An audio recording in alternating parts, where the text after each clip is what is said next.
কাকা আমার তো একটা হেল্প করতে হইব। কি হয়েছে? আমার গার্লফ্রেন্ড আমারে কল দিছে, কল দিয়ে কইতেছে 1 ঘন্টার ভিতরে যদি আমি ওরে না নিয়ে আসি তাহলে তুই বিষ খাই মরে যাবো কইতেছে। ও, তুই মনে হয় খুব ভালোবাসস না? অবশ্যই ভালোবাসি, আমার অনেক ভালোবাসস না? বাসি। 1 ঘন্টা মর বা এই যে আমি তোর কিছু কথা ঘুম, এই কথাটি শোনার পর মনে হয় তোর এই ভালোবাসাটা থাকবো না আমার প্রতি। শুনবি কথাটি? তুই কি করস? বেকার বাপের বেকার।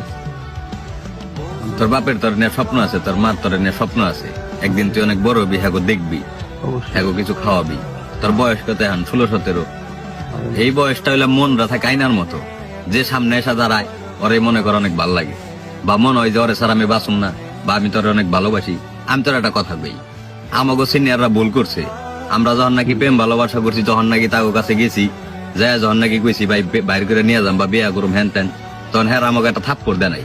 থাপ্পড় না দেয় উল্টা কি কইছে জানোস? যে নিয়ে আয়, বাদ বাকি সব আমি দেখুন। কিন্তু আমি তোর ওইটা কম না, আমি তোর 2টা অপশন দেখাম।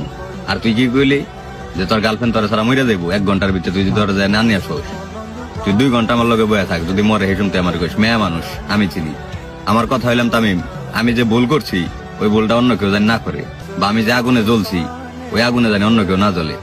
এই গার্লফ্রেন্ডও বাইচা থাকবো, তোরও ক্যারিয়ার হইব, যদি তুই নাকি এই পরিস্থিতি না নেস। আমার অনেক ভালোবাসে। হ্যাঁ ভালোবাসে, মেয়েদের ভালোবাসা বেশি দিন থাকে না।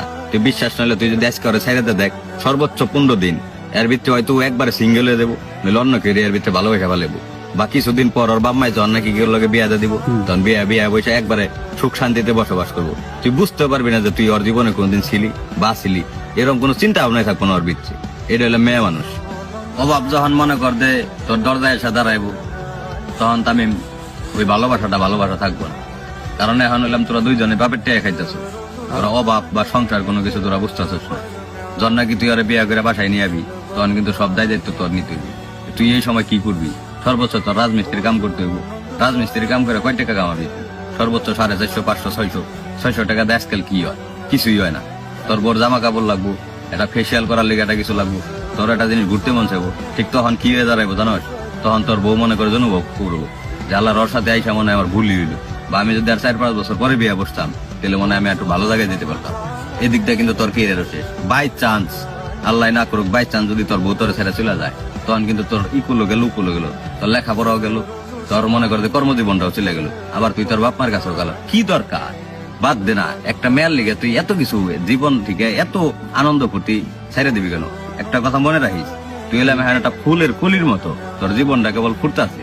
আমার জীবন যেভাবে নষ্ট হয়েছে আমি চাই না তোর জীবনটা এভাবে নষ্ট হয়েছে। অতএব তুই তোর ফুল ধারে সুন্দর করে ফুটবার দে। দেখবি তুই যদি তোর বয়স যখন 25-26 হয়ে যাবো, তুই এর ভিতরে যদি কোনো কিছু করস, লেখাপড়াই করস বা কোনো কাজ কামি করস, একটা সময় তোর বহুত টাকা পয়সা হইব বা বহুত একটা ক্যারিয়ার হইব। ক্যারিয়ারটা হওয়ার পর যদি তুই কেউ ভালোবাসো, তখন আমি তোর সাপোর্ট করবো। তাইতে আমি তোর কইলাম যে আমার কথাটি শোনার পর হয়তো তুই আমার আর আগের মতো ভালোবাসবি না। কারণ এই জেনারেশনের পোলাপান কি চায় জানোস? যে লিড দিব মারামারি করুক, ওরই ভালোবাসে, যে এই